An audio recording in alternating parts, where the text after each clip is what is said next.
Hey guys, how you doing? Ennard Entertainment here.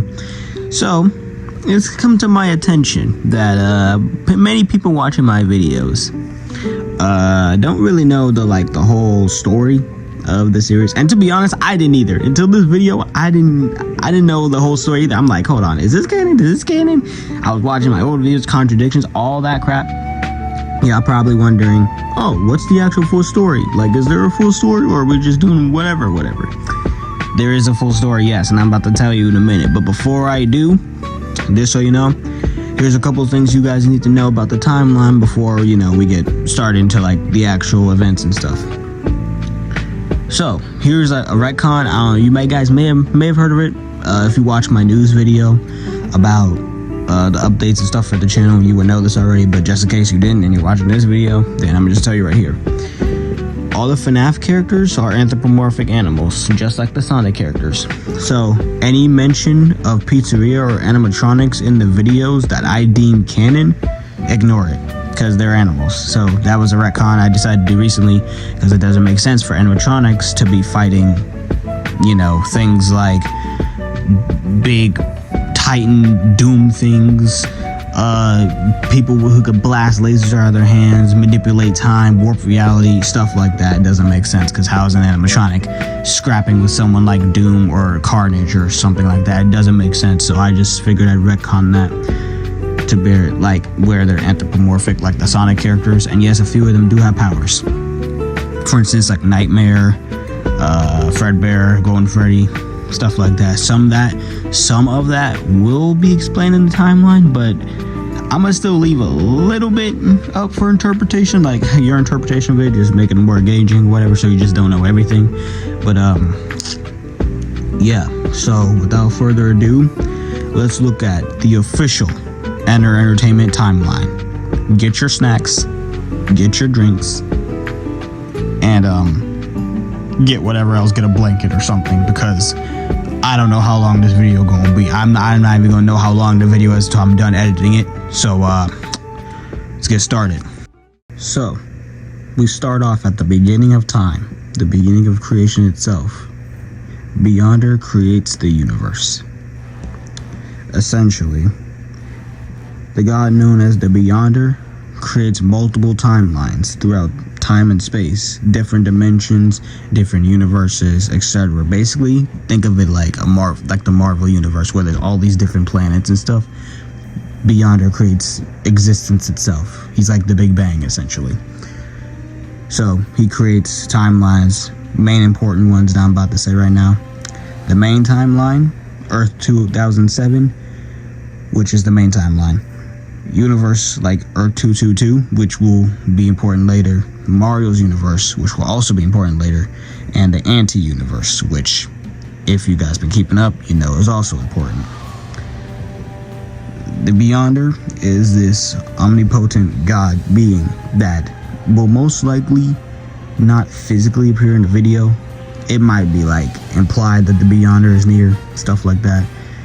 But the Beyonder, basically, he's the watcher. He's the guardian of the timelines. He watches over all the timelines, makes sure everything's good. That doesn't interfere, because if he were to interfere, then time itself would end. And his alias is the Architect of Eternity. And I just think it sounds cool, but that's what he is. So, Beyonder creates the universe. That's the first event in the timeline. In 20 BC, the Dreamstone gets created and Ragnarok gets defeated. Essentially what this means, Nightmare, if you know, he's an ancient king. He's existed for eons, pretty much since the world began. Creation of the Dreamstone, Nightmare creates it. 3 kings, Black Ice Frostbear, Nightmare, Fredbear. King of the Shadows, King of the Ice, and King of the Fire. They team up to stop the world-ending threat known as Ragnarok, which is a little spoiler for future series, but it doesn't matter at this point. It's Ragnarok. Basically, Ragnarok is this thing. It's just basically being that comes around every couple 200 billion years, and just wipes out the universe. Basically what the Beyonder sends to the universe if he doesn't feel like taking care of it himself. He just sends the Ragnarok dragon there. But the three kings overpower it by working together and using the Dreamstone's energy and defeat it. After they defeat Ragnarok, they become the overlords of the world. Until one fateful day, where Nightmare shatters Black Ice Frostbear for an unknown reason. People say they might have had beef. People say it might have been a disagreement. People say Nightmare might have been out of his mind. Frostbear might have been out of his mind. No one really knows for sure. But Nightmare shatters Black Ice Frostbear. This plunges his Ice Kingdom into darkness, and the pieces of the Frostbear, Black Ice Frostbear, scatter over the world like glass. These pieces are known as the Shabu crystals, which will be important in the future, and if you guys have been watching for a while, you will know what that means. So, yes, there is more than one Shabu crystal. There's multiple across the world, just none of them have been discovered yet. Only one. So, keep that in mind. Also, forgot to mention, when Nightmare shatters Black Ice Frostbear, it happens in the year 30 BC. 10 years after the Dreamstone's creation and Ragnarok's, fall. So he kills Black Ice Frostbear 10 years after that, which plunges his city in darkness and stuff. Just thought I'd clarify that in case anyone was confused. Now, skipping centuries later, from ancient times to the present day, 2009 to 2013, all the Sonic games happened. So, in my timeline, yes, the Sonic games are canon.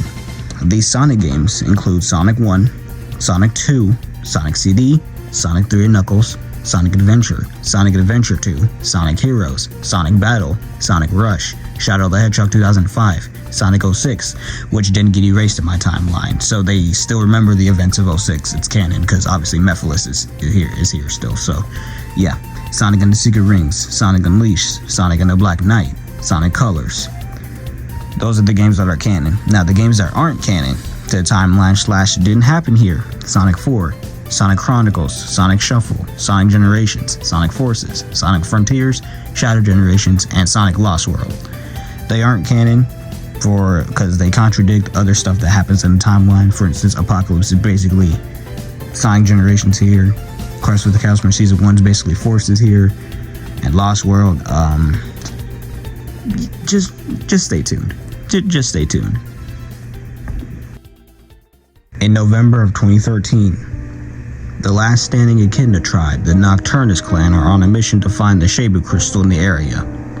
Until X, a military organization owned by a man named Dr. Coswell, kills them all, except for a young girl named Ember, who they vow to take in for testing the Shabu crystal's power since they needed a test subject.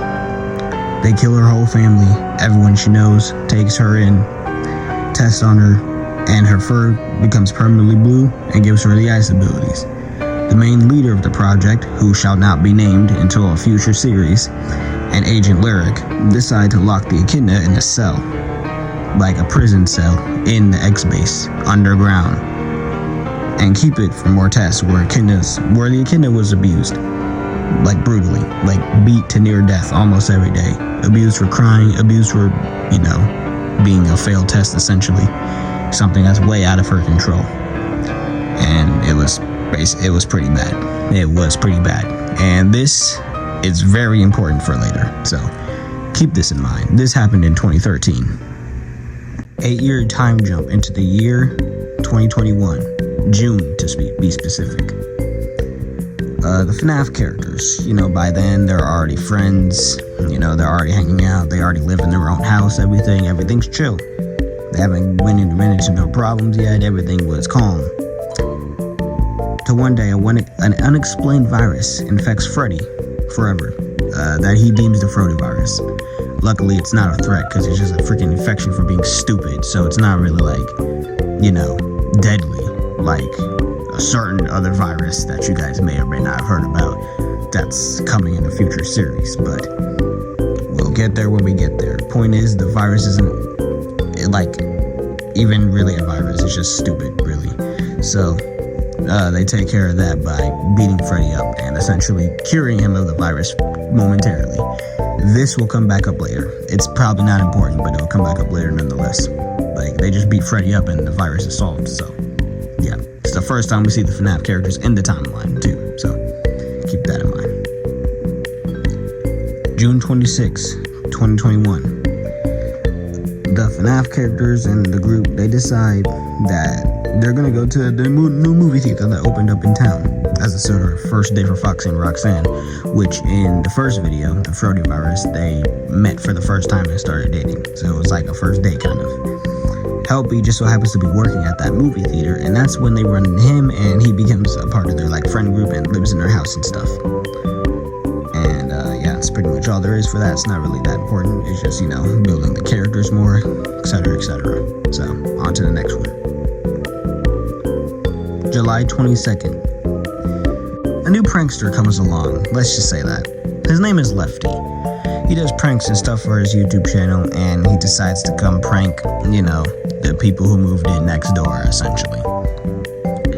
By the end, he retires his YouTube channel, and, well, retires momentarily, and then, you know, stops doing pranks, and he joins everybody in, you know, being friends and / family and stuff like that, so. Yeah, it's Lefty's first appearance, and yeah. July 25th, The Purge.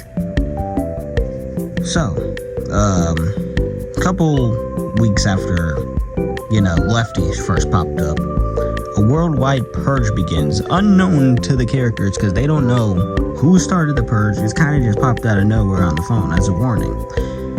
It was never really explained. They still don't know to this day. They kind of forgot about it. Whatever. Purge begins, and the group run into this mysterious new foe that will become a problem for them later. His name is Fused. Keep this in mind for later. This is Fuse's first appearance in the video. So, the statement of Fuse being their first villain is still very much true in, you know, the timeline. It's still canon. He was the very first villain. So yeah, this was the first appearance of Fused. They fight and defeat Fuse, and Fuse flees. They can't get a hold of him. They can't turn him in. They can't do none of that because he escapes, and they don't really think much of it until later. 2 days after that, July 27th, a new game comes out that Nightmare Foxy doesn't seem to be a fan of, called Hot Dog Man. It's freaking ridiculous. It's a stupid game. But,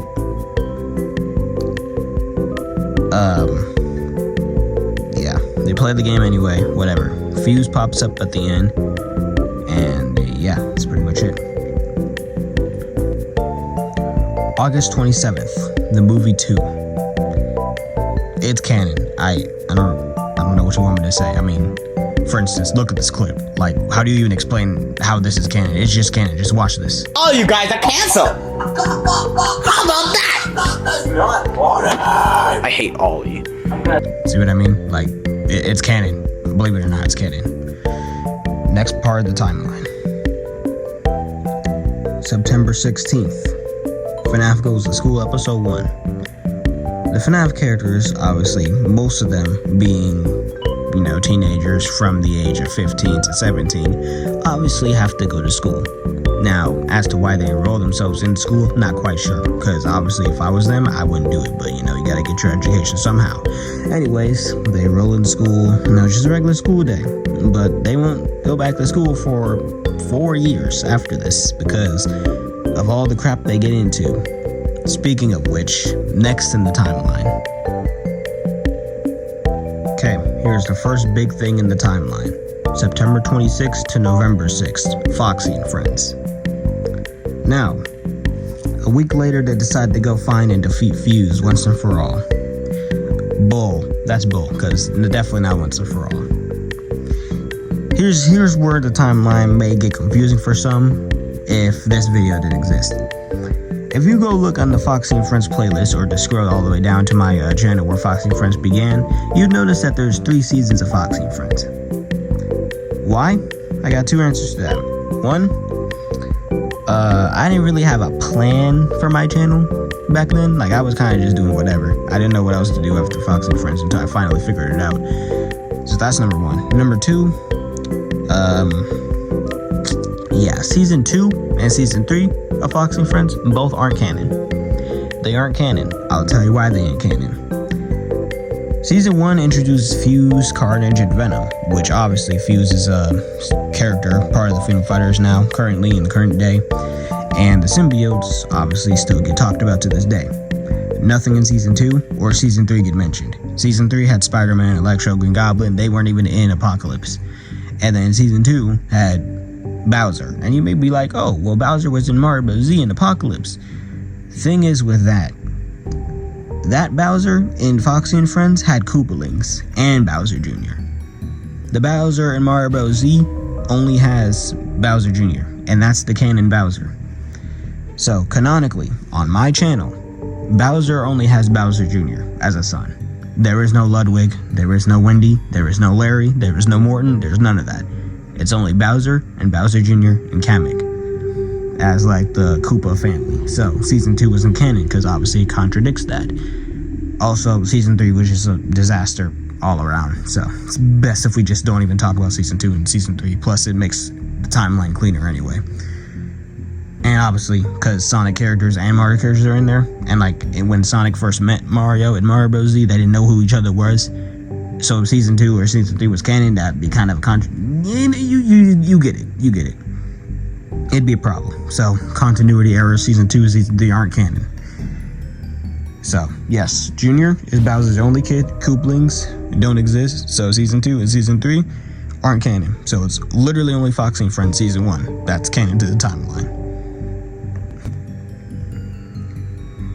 January 5th, 2022, the next year, Roxanne and Chica's mountain adventure.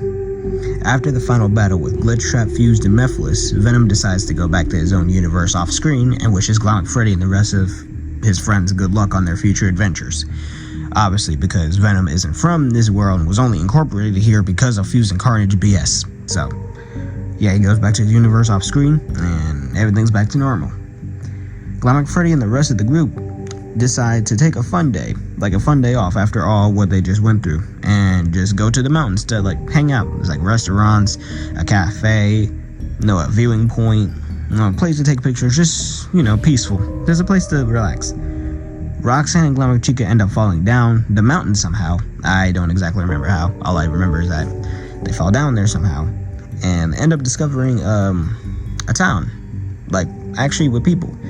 But that town is being attacked.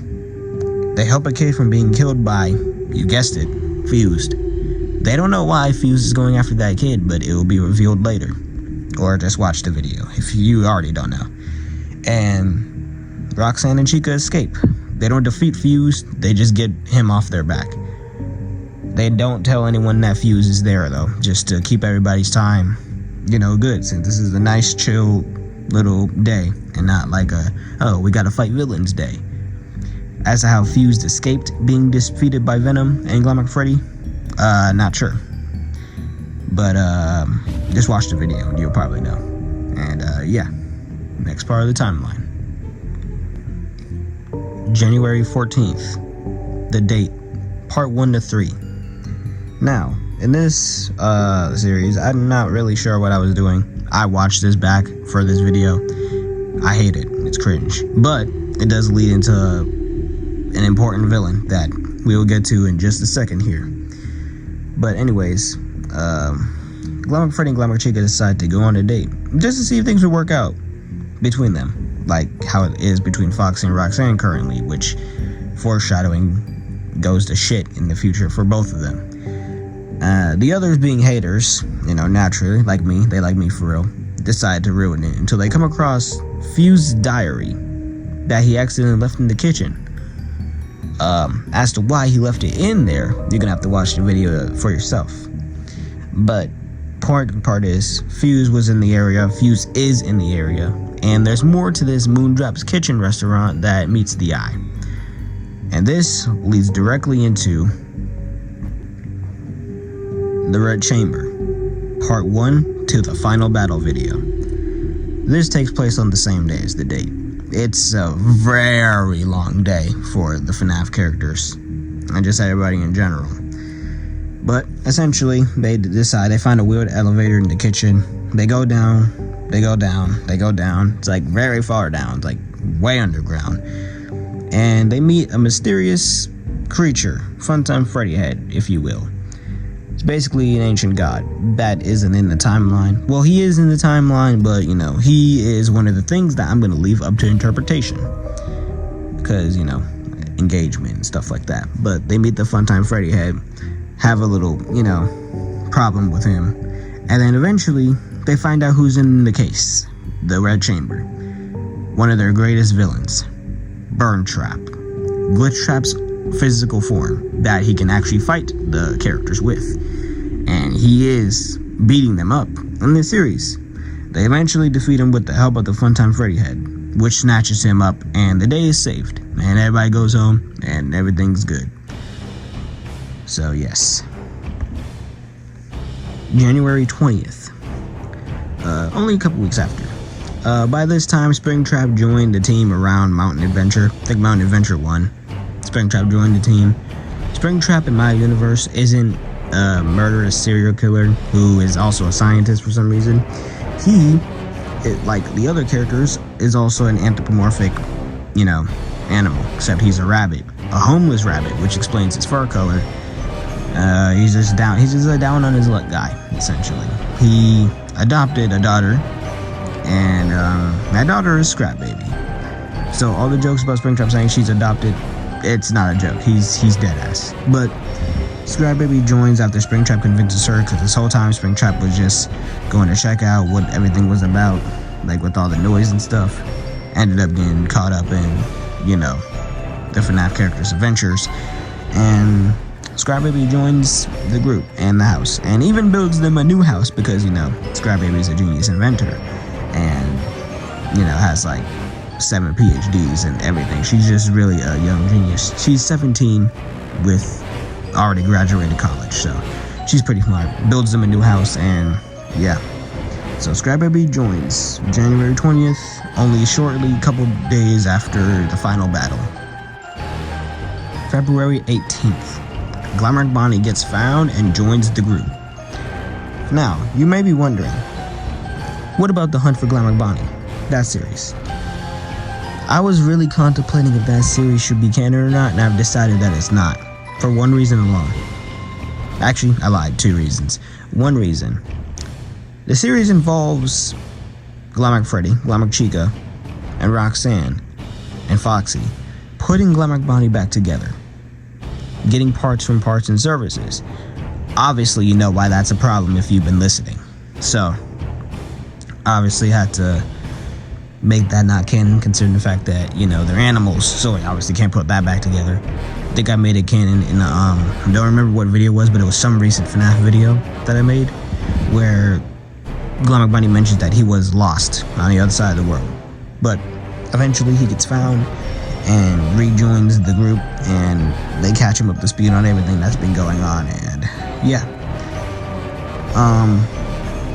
Springtrap and Scrap Baby are also out of character. It's the other reason. They are incredibly, well, Springtrap is usually, like, not the smartest, or at least acts like he's not smart. Scrap Baby also isn't usually, you know, well, she's rude, but she's rude because she has an ego, kind of. It's kind of hard to explain. She's a 17-year-old girl, you know, teenagers and stuff. So that's true. She doesn't try to be like that, which is what happens in the video. She tries to be rude, and it's like, you know. So yeah, they're out of character.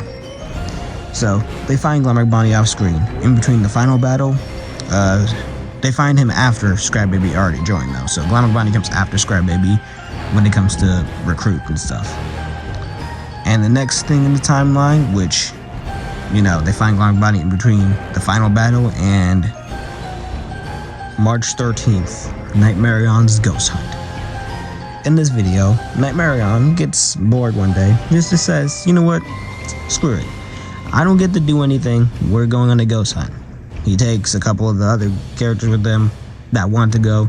They go on the ghost hunt. Don't really have any luck until they come across a mysterious, weird thing left by Glitch Trap. Now, the last time they ran into Glitch Trap, was when Fuse and Mephiles were working with him, and Venom was still here. Technically, if you want to count Burn Trap, that's the last time they ran into him, but we kind of count them as a separate entity, because it's like, well, one's a physical form and one isn't, and that was kind of established in Project Mimic Prologue 3 out of 3. So, but still, last time we ran into the Glitch Trap head was, you know, in Fox Friends. So they out Nightmarion and the group obviously go back upstairs and snitch about it, and that leads into March 14th. Glitch Trap is back, part 1 and 2. This is basically like a, I wouldn't say murder mystery, but like a detective story kind of. It's not really a detective story in the sense where it's like a mystery, because like it's in the title, Glitch Trap is back, but it's like they're looking for Glitch Trap's trail, and then in the ending it gets revealed, oh shoot, he hacked a giant robot, and Glamour Freddy and Fredbear have to fight the robot to get answers. Also, there's this mysterious rabbit on the paper next to Glitch Trap. Wonder what that's about. March 14th to March 29th, A New Nightmare 2, The Last Stand.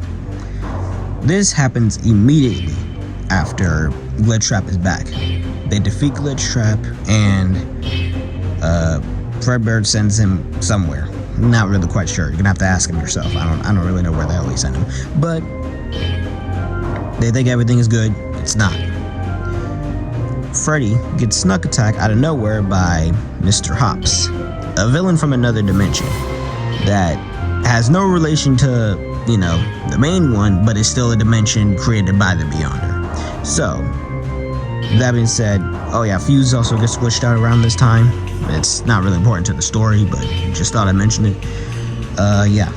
So, in a desperate attempt to try and defeat Mr. Hops, who has become God Hops, I think his name is, by some weird means. It's been a while since I watched it, but I remember just enough. Mr. Hops, unfortunately, kills Glamour Freddy in battle. They kill each other in battle, essentially. Glamour Freddy, before he dies, passes the mantle on to Fredbear for the new leader, which Fredbear's lazy ass then passes it on to Glamour Bonnie, so kind of disrespecting Glamour Freddy's wish there, but you know, whatever. And this making Glamour Bonnie the official leader of the group and stuff. So, yeah, Glamour Freddy dies. Pretty sad. Haven't seen him since 2022. Ain't that some shit? To think Glamour Bonnie has been in more projects than Glamour Freddy. Weird. Anyways, next in the timeline, April 16th, The Reflections. Basically, Glamour Bonnie and the group, couple other, you know, characters get transported into a weird new dimension. By what means, not sure exactly, but they get transported. And basically, these are reflections of themselves, but not really at the same time. It's like Goldie, Hop, Elliot, some other idiot. I forgot all their names. Point is, it's basically like the first quote-unquote villains for Glamour Bonnie. They're not really villains. They're just idiots who wanted to fight for no reason. I don't know. But yeah, the FNAF characters obviously win, and they get transported back to their dimension. And yeah, everything's cool for a couple of days, until they find a soul emerald in their house. Oh boy, they should have got rid of that shit the moment they saw it, because April 17th, A Blazing Encounter, Part 1 to 5. Now, this series is actually very interesting, because it's the first for a lot of things. For instance, first appearance of Blaze in the channel in general. It's canon because it introduces a Sonic character to the FNAF side. So, technically, Blaze is the first Sonic hero to appear in the canon, like in the timeline. Although, not technically, because in a physical form, in a plush video at least, because technically, you get what I'm saying. Point is, well, unless we count Mephiles, but Mephiles isn't really a hero now, is he? But yeah, this is the first appearance of Blaze, the first time a Sonic character meets a FNAF character, and yeah. Blaze is the first real threat for Glamour Bonnie and the gang. And once again, not really a villain, but just kind of misunderstood. Not even really misunderstood. Like, she just saw them as morons, which she's half right, but still. Oh yeah, also introduced the anti-emerald, which not sure if that will be important or not later. The purple chaos armor, wonder where that went. Turned Fredbear into chaos Fredbear? Or Chaos Bear? Wonder if that will come into play later. Maybe in a potential Freedom Fighter series? I don't know. Y'all just gonna have to stay tuned. Anyways, next in the timeline, May 5th, I let something out. Now you may be asking, what exactly did you let out? Oh, you shouldn't have asked that question. Because if you guys know the biggest villain on the channel, this is his debut video. This video tackles Coswell, who, if you know from earlier, owns X. He's also a scientist who wants to do better for the world. What a hypocrite, am I right? But he creates the villain, the Freedom Fighters villain, known as Doom. Doom escapes his little pod. He was created for protecting the heroes and, stopping villains and stuff from hurting them. Coswell wanted to do good for the world. Yeah, he's a freaking hypocrite, but whatever. He wanted to do good for the world, so he created Doom to protect them at all times. But something went wrong with his programming because he thinks he's smart and he isn't. And obviously, Doom broke out of the tube, killed Coswell, and escaped into the world to find the FNAF characters to, kill them. Because Coswell hit the wrong switch and accidentally made him, violent instead of protective. So Doom is alive, he's created in the world, and he's hunting the characters. So, May 5th, 2022. Anyways, after that, May 11th, the training session.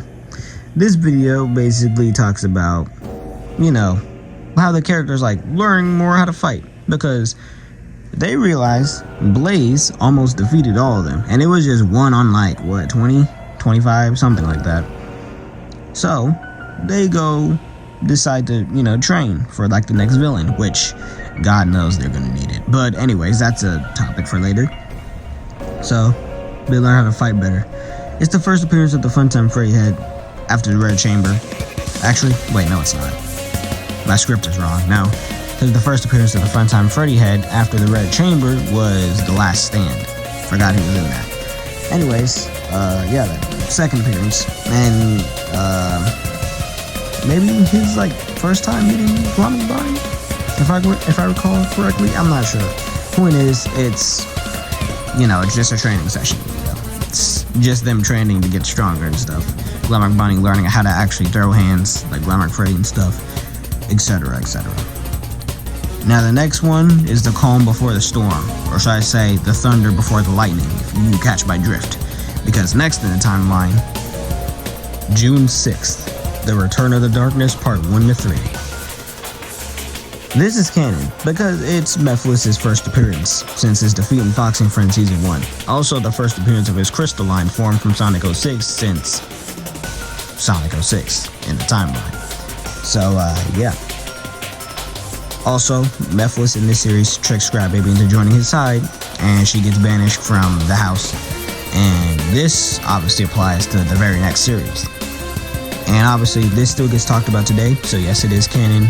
Return of the Darkness, short but sweet series. This is a little chill series before, the big Avengers level event that the next one is. Speaking of the next one is June 11th to June 20th, FNAF Doomsday. Doomsday is canon, obviously, because it's the first big event on the channel. This was the first, big event, Apocalypse, and this was before all the Freedom Fighter stuff. This was, the big event, first. It introduces Doom, as, a villain, shows, his powers, what he can do, stuff like that. In my opinion, I think Doom was better in this series than he was in Apocalypse, but y'all can judge me on that if y'all watch it or not. It don't matter to me. And this is also the first time all the Sonic characters meet the FNAF characters in canon. They actually work together to defeat Doom and just barely win. Even have some characters from other universes coming in to help. Not directly, but, just giving advice, making plans and stuff, because they're also dealing with their own version of Doom. But that isn't connected to my timeline, so I can't really talk about it. But anyways, yeah, Doomsday.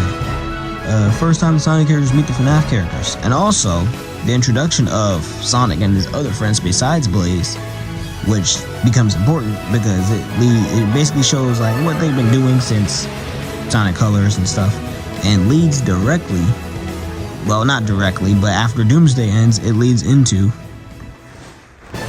August 12th to August 30th, Sonic Quest for the Chaos Emeralds Season 1. Obviously, y'all know this is the start of the Quest for the Chaos Emerald series, which will be ending with Season 3. I'm not making a Season 4. If I do, call me out on my BS, please, because I already got plans for it, and I don't plan to make it, but just in case, whatever. Point is, Quest for the Chaos from Season 1 happens a month after Doomsday, I think. Is that accurate? August to... Yeah, whatever, we'll go with it. Probably not accurate, but I don't care. Anyways, it happens after Doomsday, obviously, on the other side of the world, the south side of the world, which the Sonic characters live on. It's canon, because, it introduces Infinite, who still appears in recent series, and now, obviously, the events of this series is probably the most mentioned out of all the events on my channel. Season 1 events probably get mentioned the most. This was like the jumping off point. This was like the Iron Man to my Sonic side of the channel, if that makes sense. It was like the beginning of it, so it gets mentioned a lot. The destruction of the tornado by the Death Egg, which even got mentioned as recent as a project like Nazzle Unleashed, which was literally mentioned there in the exact year too. So yes, that was very easy.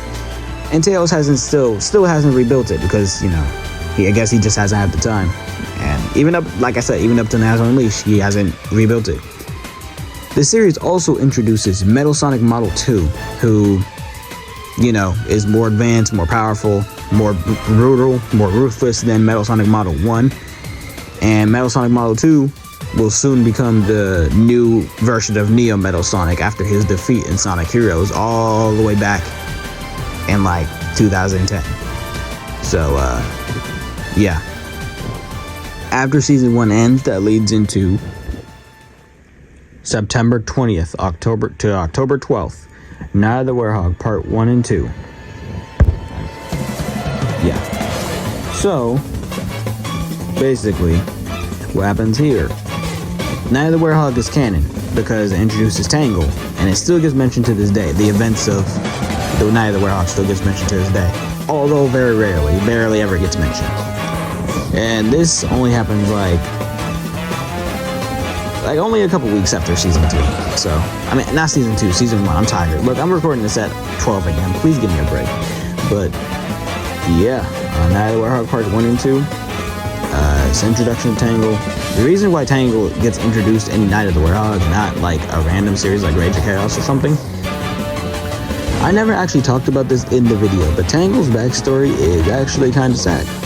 I never talked about it because it never really warranted to be brought up, and no one really asked like what Tangle's deal is. But essentially, she lived in Chaos Village. I think it has been mentioned. It was mentioned in Apocalypse, I believe.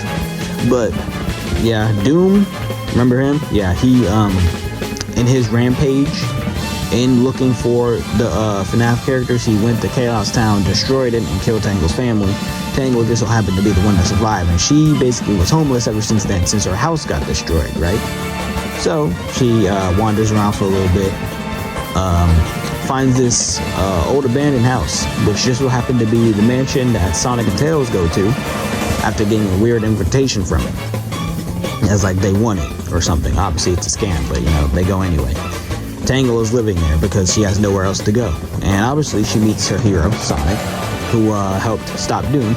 And then from there on out, Sonic and Tangle and Tails, they all become like, best friends. And Tangle joins the Sonic cast, essentially. So, she has a very sad backstory, but she just is better at hiding it than someone like Shadow or Blizzard or, Anyways, After Night of the Werehog, October 13th, the Dreamstone.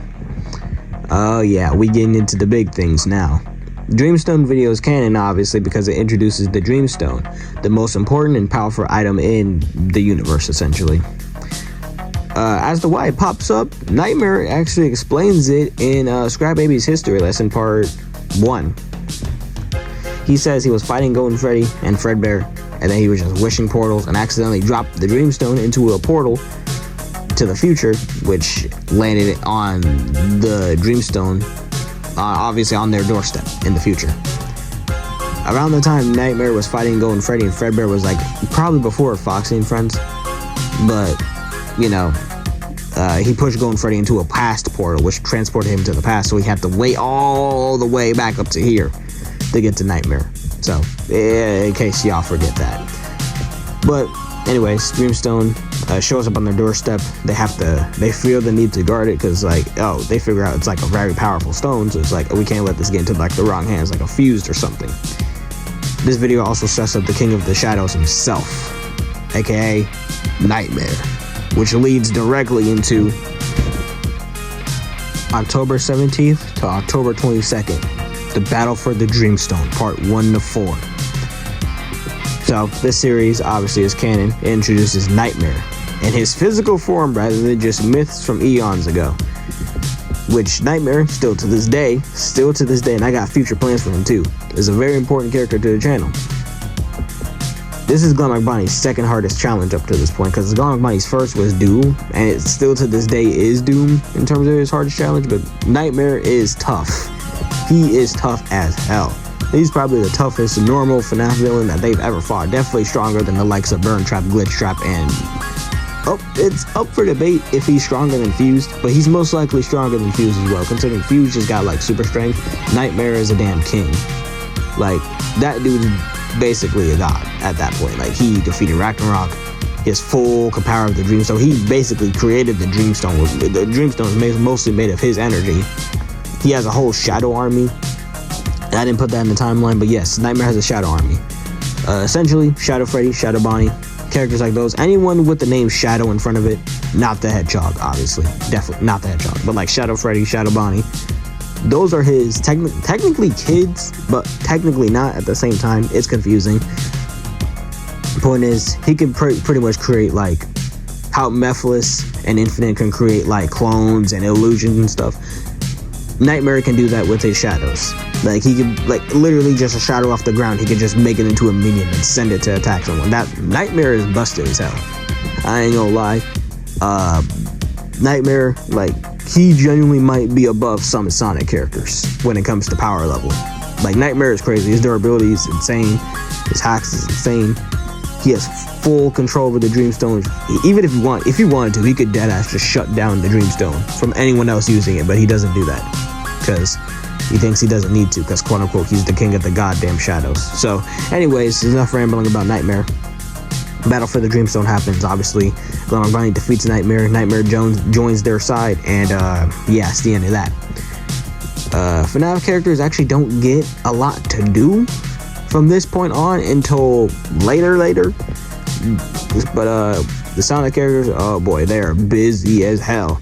And speaking of the Sonic characters, that leads into November 20th to November 30th. Sonic Rage of Chaos Part 126. Rage of Chaos doesn't actually introduce anyone new. It's basically just a retelling of SA1, but like into my timeline. I don't really know. I kind of really just wanted to make this series, I'm not gonna lie, because I got a Chaos plush and I was like, I gotta make a series out of this guy.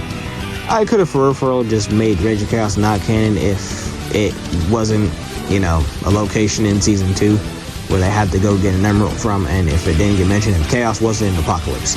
But, like, yeah, Loki, don't really like the series that much. It doesn't really, like I said, doesn't do anything new. Like all the other series I made do something new.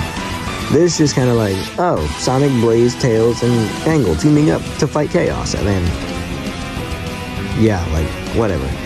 We could have done better on that series, but personal thoughts aside, it's still canon. Because, you know, Chaos appears in Apocalypse, like I said, and Station Square is still destroyed in Season 2. But here's the interesting one. Episode Shadow, which, by the way, November 21st to December 31st. Rage of Chaos Episode Shadow Part 1 to 4. Here's the thing with this. Episode Shadow and Rage of Chaos take place at the exact same time. So, let me go through the official order. Obviously, I forgot to mention this at the beginning of the video, but there will be a playlist of the whole timeline if you need to catch up, whatever. I already made a playlist of it. But essentially, the order in which the episodes take place for Rage of Chaos are the following. So, Rage of Chaos, the Sonic one, Episode 1 happens first, followed by Rage of Chaos Episode Shadow Part 1. Rage of Chaos Episode Shadow Part 2, because Blaze works with Shadow to fight Mephiles in Part 2, and then Blaze jumps through a portal to help Sonic, Tangle, and Tails fight Eggman in his Part 2. So, Shadow's Part 2 happens first, Sonic's Part 2 happens second, then Sonic's Part 3, Sonic's Part 4, Shadow's Part 3, because 3 and 4 happened at the same time for Sonic and Shadow, because they meet each other in Station Square. Then Sonic's Chapter 5, whatever, then Sonic's finale. Only reason Shadow's finale happens after Sonic's is because by then, Chaos already been destroyed the Station Square, and Shadow, after taking off his rings, knocks out Mephiles and is unconscious until December 31st of that year. So, he's unconscious for a while, damn near a month, if already a month. But, because he's unconscious till December 31st, obviously that leads Sonic to have free time, because he already defeated Chaos like weeks ago at this point. Shadow's been knocked out for weeks. Also on December 31st, Blaze the Babysitter. This video is canon because it ties into the next series. She's babysitting Cream on the exact same day Shadow wakes up from being knocked out from using his power on Mephiles. So, yeah, this is when Shadow's power is still like not at 100%. So, Shadow isn't at full strength when he comes across the next guy, which, let's just say, probably should have taken off his rings against Mephiles. Probably should have saved it for December 31st to January 5th. Dark Sonic vs. Super Shadow, Part 1 to 5. So, Shadow wakes up on December 31st, a couple weeks after he didn't use his power against Mephiles. He's still not at 100%. He's probably like at 30% power by the time he wakes up. Just happened to be on the same day Blaze is also babysitting Cream. But, also is on the same day that Sonic is fighting Eggman in space. Sonic uses this super powerful attack, basically shaking the world with how powerful it was. And, yeah, then that gets Shadow and Blaze and Knuckles on his tail. Eggman obviously makes him turn into Dark Sonic, boom. Eggman escapes, Dark Sonic vs. Super Shadow. Dark Sonic whoops his ass, essentially, you know. You know how it goes. You've watched it. If you watch my channel, you most likely already watched Dark Sonic vs. Super Shadow. I don't need to do a recap. You guys pretty much already know. And if you don't, you gotta watch it. It's a little outdated, but I still think it's way better than Rage of Chaos, 100%. But, yeah. Anyways, shortly after Dark Sonic vs. Super Shadow, not even after, literally after Eggman escapes from Dark Sonic and Dark Sonic vs. Super Shadow, January 1st, 2023. So literally the New Year's Day, Eggman is escaping from Dark Sonic. Fantastic start to the new year. Want to know what will make the start even better? Metal Sonic Model 2 jumping Eggman, capturing him and locking him up. Yes, the same thing that happened to Eggman previously with another Metal Sonic model happened to him again because of his own ambition. He got captured and locked up in a safe, and Metal Sonic took on the form of Eggman, eventually copying everyone's bio data, which leads into February 1st to February 3rd, Metal Madness Part 1 to 4. Metal Sonic obviously taking on Eggman, goes around copying everybody's data. Sonic, Tails, Knuckles, Shadow, Rouge, Silver, Blaze, Tangle, etc. Literally everyone, until he finally has enough data to become Neo Metal Sonic and rise from, you know, the whole clone Eggman thing, and permanently becoming Neo, not having to, like, you know, reform back to his base form after he gets defeated like he did in Heroes. He's fully Neo Metal Sonic, full-time now, forever freeing himself from Eggman's programming and becoming a big problem for the future, like for Mario Bros. Z and Spoiler alert, metal virus. So, yeah. March 5th. Shortly after the portrayal of Neo, Eggman finds an ancient book somewhere, talking about an old tribe of echidnas. But as Eggman reads more into it, the book reveals the horrors of X, a secret military company that rivals Gun, that went out of business, but still has one working location, storing a failed test project in one of his cages. Y'all know where this is going.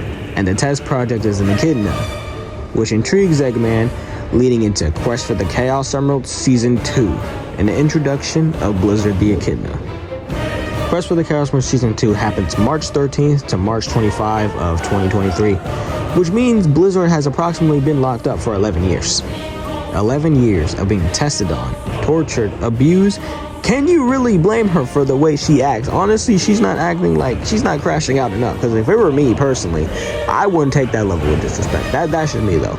But yeah, obviously Blizzard breaks out, kills everybody in the lab, except for that one agent that I didn't name earlier, who can't be named until the future, and also Agent Lyric. Yeah, he got killed. If you guys watched the remake of Blizzard breaking out, the remake wasn't just for better effects, it was for story reasons too. It's kind of a rewrite. Basically, imagine that remake in the place of what was actually in the opening of Season 2. Yeah, that's basically that. So, yeah, Blizzard, you guys watched Season 2 already. If you don't, watch it. It's probably my favorite series besides Sonic Brawlers, but I like Season 2 more than Sonic Brawlers, but that's besides the point. Anyways, after the events of Quest for the Chaos Emerald Season 2, that sets up perfectly, well, not perfectly, because, you know, we still got a little bit to get to it, but going back to the FNAF side, August 4th, Nice Roxy. This is basically just Roxanne, basically just like a nice chill video after the world almost freaking got frozen over by Blizzard. You know, reasonable crash out. But yeah, also like, you know, it's just a nice chill video. Basically Roxanne reforming to her like previous self after, you know, a bunch of BS happened that, you know, made her act, you know, how she acts. Did it work? For a little bit. And then yeah, other stuff happened. She's kind of getting back to the personality now though. I'm trying to make her more like how she was back in the old times of the channel versus how she was in like that Mountain Adventure Foxy and Friends era. I don't know, I just don't like that one. But point is, yeah, just a nice little chill video. Also, 2 more nice little chill videos, which Monty's Hiccups, August 10th. Title speaks for itself. It's just like a nice chill, like just showing what the FNAF characters are up to. They haven't had any villains since Nightmare, so they're dead. They're mad chilly. Like, they comfortable as hell. They a little too comfortable for what's about to happen too. Oh, they gonna regret that shit. Half the people there ain't gonna be there after this event. But we got one more chill video before we get to said event, and that chill video is August 12th, Charades. Basically, the Glamour Bonnie and friends, they decide they want to play a game because, you know, they're sick of this just sitting in their house and doing nothing. They don't even watch TV, they don't do nothing. So they just decide to play a little nice game of charades, you know, just to pass the time. But by the end of this, Golden Freddy starts to sense something. Golden Freddy and Fredbear starts to sense something. And it's not just a normal, you know, headache. It's not just a normal sense. Oh, no. They sense something. They sense a splitting pain they have never sensed before, and that leads into November 9th. The Time Eater escapes his multiverse seal and heads for the main universe. Now, as for how Time Eater escaped the multiverse seal, Sonic and Blizzard, both in their super forms, fighting in outer space. When Sonic supercharged a punch and hit Blizzard with it, that shattered the shackles on the Time Eater, releasing him, essentially. As to why it took him a long time to get out, I guess he was just stuck in space. He was going through portals and stuff. But he finally finds his way out and starts heading for the main universe to, you know, take care of the source of what let him out. Basically, be like, oh, thanks for helping me, but now I'm gonna kill you. Like, you know, like imagine I helped you from your prison, now you come to kill me. Like, bro, screw you. Anyways, that escape leads into the very next day which will be the worst day of FNAF characters' lives. Sonic's too, but mostly the FNAF characters. November 10th to December 2nd, Sonic and FNAF Apocalypse. Now, before I cover Apocalypse real quick, actually screw it, we're just gonna talk about it. The End of Time, remember that? That was the series that was supposed to happen before Apocalypse was even conceived. But End of Time isn't canon. I put it not canon in the title. Like, it's done. That was a stupid series. We would have still been making videos on that series if I didn't cancel it. So we had to do something shorter. It's not canon. It was replaced by Apocalypse. So, yeah. Anyways, now talk about Apocalypse itself. My personal feelings on it. I'm definitely too hard on it. I definitely could have done better with it. I had plans for it. Like, they were supposed to be like, actually like world building. It was supposed to be much longer, much darker. Fun fact, Cream was actually supposed to die in this series instead of Tails, and like she was supposed to stay dead, along with Tangle, also supposed to die and stay dead, but I just switched it to Tails and had him come back alive because I'm like, I barely done anything with these characters, so not only would it just be for shock value, but it also would be dark as hell to kill a kid. So didn't do it, but yeah, anyways, whatever. Apocalypse is also the second time the Sonic and FNAF characters meet in canon. So, yeah, interesting little fact. Doom reappears, and I think he's definitely better in Doomsday than he was in Apocalypse, but the editing's better in Apocalypse than in Doomsday, so I take that as a win. And then the rest of the old villains that appeared, that they fought previously, like Carnage, Mephiles, etc. This is the first appearance of Hypersonic, one of two appearances, which he will appear again soon, which you guys definitely know about, because come on, if you're watching this, you definitely watch Nazo Unleashed. But yeah, first appearance of Hypersonic, and this, by the end of Apocalypse, this is when the Sonic and FNAF characters finally decide to make a team for anytime they need to come together, because this is the second time it didn't happen now, and that team name is the Freedom Fighters. And ever since then, ever since from here on out, they're going by the Freedom Fighters. It's not going to be Sonic and FNAF. It's not just going to be FNAF. If the Freedom Fighters got formed back in Doomsday, it would have been called Freedom Fighters Doomsday. It would have been called Freedom Fighters Apocalypse, etc. But they're just now making a name, so that's why it's Freedom Fighters Elimination and Freedom Fighters Metal Virus, etc., etc. So, yeah. After this, everybody goes home through the portal. They also kick the villains through the portal. Doom gets erased permanently, gets tossed into a black hole. Wink, wink. I don't know if he's erased permanently, because like Doom said himself, you kill him one way, he comes back invincible to the thing that killed him before, like Darkseid. So, ooh, that's not good, because he could come back. And then if he comes back, he's going to be invincible to Hypersonic, so that could be a problem. That could be a problem. Don't know when he's going to come back. I do know when he's going to come back. Oh, that's a problem, though. Ooh. Yeah, I would hate to live in this universe. Anyways, after they defeat Doom, and Sonic, Shadow, and Blizzard go through the portal. But, unfortunately for Sonic, Shadow, and Blizzard, they go through a portal while Sonic is still in his hyper form, which overrides the power.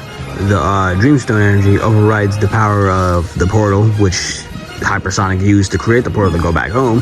The Master Armour's energy from Earth 222, which, yes, is destroyed. Oh yeah, also forgot to mention, Doom, when they defeated Doom the first time, they quote-unquote erased him from time. But Doom literally confirms in Apocalypse that they didn't even erase him from time. Like, he was dead chilling in another universe. Earth 222, that universe that Beyonder created earlier, Doom accidentally got sent there, and then he basically killed everybody in that universe. Yes, I mean everybody in that universe is dead. Except for like the villains and stuff. But like, so like that's how like Dark Sonic is there. Dark Sonic is from that universe. And he just decided to work with Doom because like there's no point in trying to fight back, and when he's the only one that's really alive. Like Shadow's there, dead. Everyone in that universe is dead. The FNAF characters, they're all dead. So Doom deadass wins in that universe. That's what's scary. If Hypersonic didn't exist, they would have won. The villains would have won. Anyways, they go through the portal. The Dreamstone and Earth 222 Master Emerald energy collide, which sends Sonic, Shadow, and Blizzard to another universe. That leads into you know what. But before we get to that, we're gonna check on what the FNAF characters have been doing since they got back from Earth 222. So that leads into February 8th, 2024, the Frody virus returns. This is basically just, a more lighthearted video from the seriousness of Apocalypse because of how many people died. Now, fun fact, here's a little behind the scenes. The reason why so many characters died in Apocalypse, for two reasons. One, I didn't know what to do with those characters, so I'm just like, there's no point of having them here. Like, I have no future plans for them. I could just get rid of them. Number two, I had too many characters. There was way too many FNAF characters to keep up with to give them all spotlight. So the characters we have now in the current run, I can work with that. I can work with that because I have character moments in mind for each of them. I have plans in mind for each of them. So yeah, it's just easier to keep track of because obviously I can't even name all my characters that I had back then. I can't even do that. That's a problem. So I had to get rid of some of them. So that's why so many people died. But Frody virus, anyways, it's just a nice lighthearted video. The Frody virus returns, infects Freddy, etc. This time they can't cure it by punching him in the face because it came back stronger for some reason. And now Freddy is permanently an idiot. So yeah, that's cool. So yeah, it's just a little reconnect. Hey, you guys remember this? Just reconnects the first video in the timeline. So, yeah. Anyways, I think we should check back in with Sonic, Shadow, and Blizzard to see where they ended up. So, let's do that. December 2nd to January 10th. Mario Bros. Z. So, right after Apocalypse, literally right after. I'm talking, this happens immediately after. These guys do not get one single second of a break. Hypersonic obviously opens the portal. Him, Shadow, and Blizzard go through it, which overrides the portal's energy, shattering the Dreamstone and sending him into a whole nother dimension. That dimension being the Mushroom Kingdom. The Mario characters and Bowser are the main ones. Fox and Friends Season 2 and 3 aren't canon to the timeline. They didn't happen, so this is Sonic's first time meeting Mario, Bowser's first time meeting them. Actually, it's not Bowser's first time, because he met them in the Apocalypse, but you get what I'm saying. Anyways, yeah. The Mario Bros. Z, the entirety of that happens. Neo Metal returns. He teleports from their main universe to the Mario universe to collect the Dreamstone shards, become more powerful, defeat Sonic, etc., etc. You guys watch Mario Bros. Z because you wouldn't be watching this video if you didn't. If you didn't, go watch Mario Bros. Z. I think it's a little overrated. I like it. It's just I don't think it's as good story-wise as season 2. Here's a little behind the scenes on Mario Bros. Z as well. In one of the episodes, Donkey Kong was supposed to appear. One of the shards was supposed to be in Donkey Kong Jungle. Obviously, Sonic, Mario, Luigi, Yoshi, Blizzard, Shadow, etc. They were supposed to go to Donkey Kong Jungle. Metal Sonic was supposed to attack Neo Metal Sonic, and then Donkey Kong was supposed to work with them and fight Neo, but he would whoop all their ass. That got scrapped. Why? Because I forgot to write it down in the script. You can't make this up. You can't make this up. So I just think there's a lot of things cut from Mario Bros. Z that I'm it's not that good. But apparently you guys think otherwise. You guys like Mario Bros. Z more than season 2. I disagree. Only thing I think it's better than is maybe the voices and the editing, definitely. But other than that, I just think season 2 is better, but whatever, what do I know? Anyways, after Mario Bros. Z, guess I should probably talk about what happens during Mario Bros. Z just so that there isn't any confusion. So, yeah. So, during Mario Bros. Z, specifically on the date December 10th of 2024. Yeah, I know, it's a long time. But, Tails in the group, obviously without Sonic, Shadow, and Blizzard, they're still, a working team. After looking for the three for a while, when they hear about this weird new vigilante, they can't quite know who it is, but they know it's a wolf vigilante. They meet her and they find out her name is Whisper.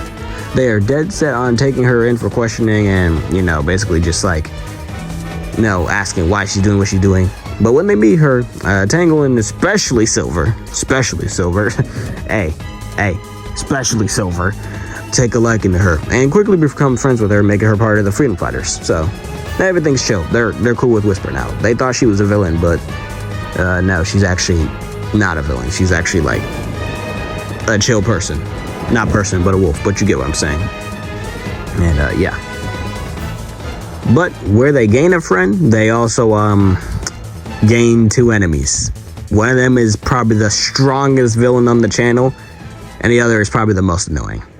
January 1st, 2025. Tails and the group meet Nazo and Anti-Sonic. They come in here from Hypersonic's energy. So, because of the energy Hypersonic, emits when he went through the portal, that opened portals in other dimensions too. The Anti-Universe, which pulled Anti-Sonic, and a mix of... Nazo doesn't really come from another universe. He's like a mix of the Master Emerald and Dreamstone's energy, as he says in Nazo Unleashed. So he's basically a consequence of using the Hyperform and, the Master Emerald's energy getting more overridden with negative energy, which creates Nazo. So Nazo forms, shoot a blast at them, dips before they can even get a good look at him. So Nazo's not really a fight. Anti-Sonic falls from the sky. They fight Anti-Sonic, quickly defeat him, and then Anti-Sonic flees. And that's the end of that. That happens January 1st. So right before Mario Bros. Z ends. And it's the end of the Mario Bros. Z thing. That leads into January 20th to January 21st, Sonic Brawlers. Probably my favorite series besides Quest for the Couch from Season 2. I don't know, I just had a lot of fun making Sonic Brawlers. It was just fun, I don't know. Like, just the interactions between all the characters is just... I love when I get to just have my characters interact with each other. Like, in non-serious situations, I don't know, I just love it. Brawlers is probably my favorite besides Season 2. Not even just because of the story, but, probably, has, the best voice cast out of, any of my series. And, yeah, I love Sonic Brawlers. Anyways, enough, glazing on my own shit. What's wrong with me? But anyways, this series introduces Anti-Sonic, which you guys know who he is. Anti-Sonic is the evil version of Sonic, pulled in from another universe, where the heroes are the villains and the villains are the heroes. So essentially, Eggman's a good guy, Sonic's a bad guy. This is pulled directly from the Archie comics, where Anti-Sonic / Scourge comes from the same place called Mobius, spelled with an E. So, yeah. Sonic is pulled from that universe, and unfortunately for the heroes of the main timeline, Anti-Sonic doesn't want to leave. He doesn't want to go back home. Sonic offers, and Sonic tells him to, fuck off. Tails and the others have ran into him and defeated him before, as I said earlier. But this is Sonic, Shadow, and Blizzard's first time meeting him. So, yeah. The entirety of Brawlers happens, and, yeah. Now let's check back in with the FNAF characters real quick. April 12th, the Zone Jail. So, from the events of Doomsday, all the way to Mario Bros. Z, a couple of people were working in the background to create a jail to hold all the powerful villains, named the Zone Jail. It's basically a multiverse jail in between dimensions that can hold anyone by deactivating their powers using electromagnetic transmitters. Doesn't matter who you are. If you step foot in that jail, your powers are getting deactivated and you're gonna get locked up. It keeps them captive in the jail cell, which is built on top of the transmitters, and the jail is highly trained security guards there, working there, who can fight them if they get out of hand with hand-to-hand combat and insane tech. So the Zone Cops, their tech works in the Zone Jail. The villains, or whoever's there, does not. And also they hire competent people. They can box. They don't just pull out guns and start shooting at, someone like Thanos or something. No, they can box. They can fight. They're strong as hell. So, yeah. Sam, who is the manager of the Zone Jail, aka the person who came up with the concept to build it, invites Glamrock Bonnie and the others to come check out the jail for review to make sure it's up to their standards and make sure everything's good. Sam and Glamrock Bonnie are, Sam is a big supporter of the Freedom Fighters. He approves of the Freedom Fighters' work. What they did, how they defeated Doom, etc., all the stuff they did to save the world, all that stuff that he approves. So he wanted to help them in his own little way, and he made the jail for that. So, yeah. And luckily for Glamrock Bonnie and the Sonic characters and everybody else, this Zone Jail becomes a big-ass help, especially in the next thing that Sonic has to deal with. But before we get to Sonic, let's check in on Blizzard real quick, because, after what Anti-Sonic's had the Blizzard, we gotta check in on her. So, let's just check in on her real quick. April 17th, the therapy session. So it turns out I lied. The next thing wasn't Blizzard, but we'll get to her in a minute. Anyways, the FNAF thing. This is basically just the FNAF characters talk about their trauma, everything they went through. Crazy to think that it just started with a simple, stupid virus. And now we're dealing with world-ending events, apocalypses, doomsday events, time being erased, all this, like, it's crazy. But yeah, it's basically just talking about all that, essentially. It's not too important to the lore. Okay, now we can get to talking about Blizzard. May 4th, Blizzard, Echoes of Ice, aka the Blizzard prologue to the comic, which still isn't released at the time of me making this video, and won't be covered in timeline because this is only from the beginning all the way up until Total Eclipse episode 2, which episode 3 also isn't even filmed at the time of recording this video. But yeah, so essentially, after Anti-Sonic disrespected Blizzard's family at the end of Sonic Brawlers, she started to wonder what else she doesn't know about her family. Like, just what else she doesn't know about her past. Because, you know, it has been 11 years of just focusing on not dying, essentially. And she decides to go out and look for Eggman to get answers on, you know, that. She runs into Tangle and Whisper, who are on the mission to stop Eggman's operations, even though Eggman mysteriously hasn't been seen for almost a month. Last time Eggman has even been seen was in the Mushroom Kingdom, and he definitely escaped from the Mushroom Kingdom since then, but for some reason no one can find him. Wonder if that'll come up later. Whatever, we'll skip past it for now. Anyways, even though like he hasn't been seen for a month, to this point, this is where Team Blizzard starts to form. But eventually, off screen, the team splits up, not like splits up as in like they break up, like, you know, like they break up, but like they split up. They just go their own separate ways while Blizzard continues looking for answers on her own. And her next location is the hidden base, a secret Eggman base inside of a pyramid, which is one of his main bases, which he keeps a lot of info in. And Blizzard knows this, so she's going there to look. And that's her next location. That's the last time we see Blizzard.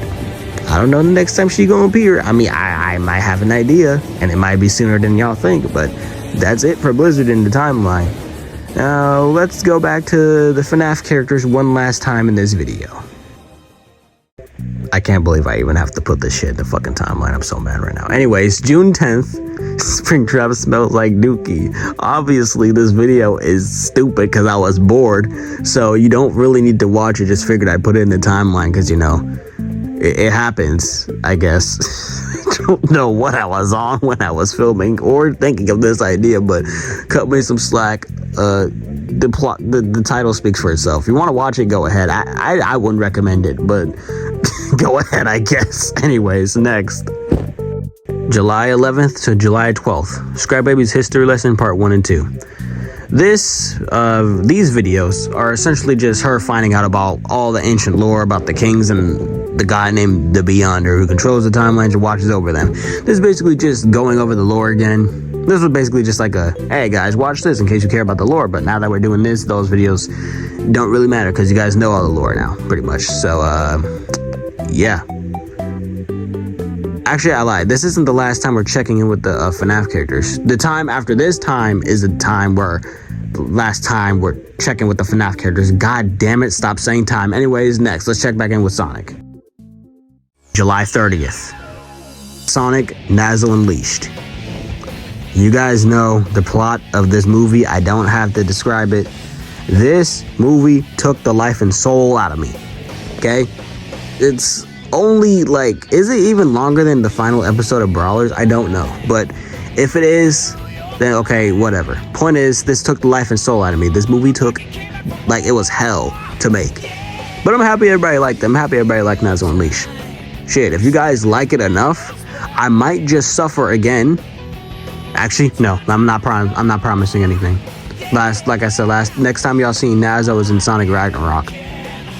But if you guys want, maybe I can make a Return of Nazzle movie just dedicated to him, where he's like not a secondary villain to Ennard. If you guys want it, let me know.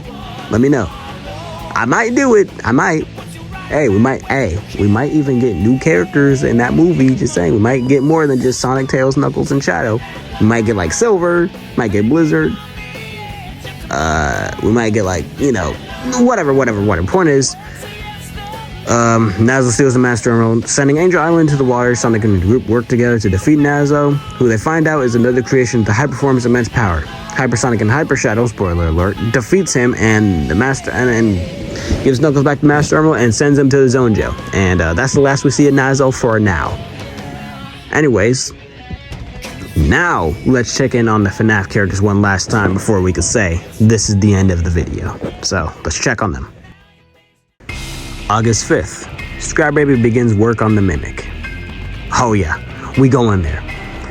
So, Scrap Baby has been locked in her lab for weeks. On her own will, she decided to do that to herself, working on a personal project of hers.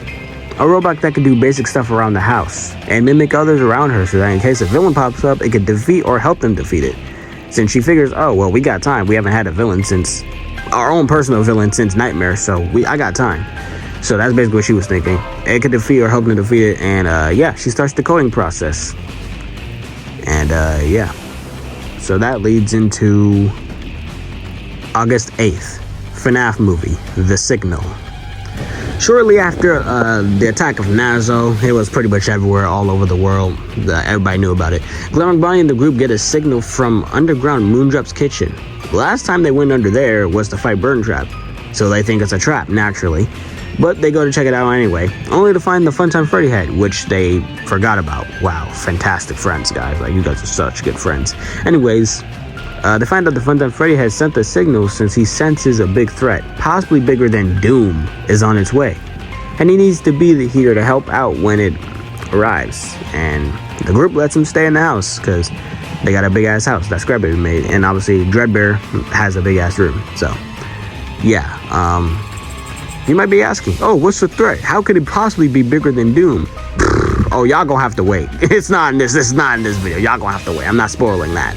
I ain't spoiling that. Y'all probably already know if y'all been keeping up, but I ain't spoiling nothing. Keep y'all in the dark. Anyways, the signal then leads into August 14th to August 16th. FNAF Project Mimic Prologue 1 to 3. The Project Mimic Prologue, which is, you know, still ongoing. Not ongoing, but the prologue's ending, but you get what I'm saying. Anyways, the Mimic 1.exe code starts going haywire without Scrap Baby's knowledge. Why? Don't know. Y'all gonna have to wait. Anyways, the code is so dangerous it mind controls the Funtime Freddy head and makes it attack the group. Glamour Bonnie leads the others and they fight and knock the mind control out of the Funtime Freddy head. So, yeah. Next day, they decide to go to the Zone Jail to question Burn Trap about the hacking, thinking, you know, since he has mind control abilities, he'd be able to, you know, hack the Funtime Freddy head. But obviously, if they had a brain, they'd realize, oh wait, he couldn't hack the Funtime Freddy head all the way back in the Red Chamber, so why would he be able to do it now? That doesn't make any sense. Plus, he's in the Zone Jail, so his powers are already deactivated to begin with. So obviously, he doesn't know anything. Scrap Baby finishes the code to Mimic 1.exe without knowing it was responsible for the Funtime Freddy head's mind control. The next day after that, in 3 out of 3, they question Glitch Trap, who they sealed inside the VR headset. You know, that's where he's been since the events of Apocalypse. He's been inside of the VR headset. And obviously, he doesn't know anything either, because he's been there. So, yeah. Scrap Baby finishes the physical body for Mimic 1.exe, and powering it on, just charging the battery, takes out the power for her lab, and it mimics her voice as she comes face to face with the Mimic. And that's the last time we see the FNAF characters for now. So let's check back in with the Sonic side real quick before we can call it the end. September 29th to unknown. Shadow, total eclipse. 3 weeks after the events of Nazo and Leash, which I don't even know if that's possible. I don't even know if that's accurate or not. Shadow gets assigned a mission to infiltrate an old abandoned X base in San Francisco. You know, just to find more info on who X was, like what the military company was about. But during the investigation, he releases Eclipse by mistake, who infects him with more Black Arm's blood, giving Shadow the power of the Doom Rage, which essentially makes him more feral, more aggressive, more violent, etc. Eclipse defeats Shadow, leaving him for dead as he begins his plan for the resurrection of Black Doom. And, yeah. That's where episode 2 leaves off, and I'm not spoiling nothing about 3, 4, or anything like that. So, yeah. And with that, we're done. That's the official Ennard Entertainment timeline up until Total Eclipse. So, yeah, that's basically everything y'all need to know. In case like anything else, that Fox and Friends season 2, season 3, all the videos before, the Frody virus, those aren't canon. Those, don't even worry about those. Don't watch them if you don't want to. They're not important to the story. The videos I talked about in this video, those are the only ones that are canon to the story. So yeah. So with that being said, I hope you guys enjoyed the video. If you did, like, comment, subscribe. If there's anything else you guys are wondering about, whether it comes to certain characters, how they act, etc., just any other questions you guys have, essentially, feel free to ask them in the comments below, because I am very happy when I get comments that actually engage with the videos. Like when there's comments that actually say something about what happened in the video. It just makes me it lets me know you guys are enjoying the content. So yeah, if you guys have any questions for me, anything at all, don't hesitate to type them in the comments. I will get back to you. And yeah, so that's the official Ennard Entertainment timeline. I don't know how long this video is, but this shit's probably an hour long. This will probably come out before Total Eclipse episode 3, so it should be on timing with the actual thing. So yeah. Couple updates. Is there any updates that I want to share before I end the video? Not really. Nah, not really, because everything I already shared was in a community post. So yeah. I didn't cover the future series for obvious reasons. For instance, I didn't cover episode 3 of Total Eclipse. I didn't cover the rest of Total Eclipse. I didn't cover Project Mimic. I didn't cover the Blizzard comic. I didn't cover season 3. And I didn't cover Elimination or Metal Virus. I didn't cover Ragnarok because obviously I want you guys to experience that for yourself. I don't want it to be spoiled by a timeline video, but just know that from Total Eclipse onward, any video that I upload takes place then and there. So there is no oh, Blizzard takes place before Project Mimic. No, Blizzard takes place after Project Mimic, or at the same time of Project Mimic.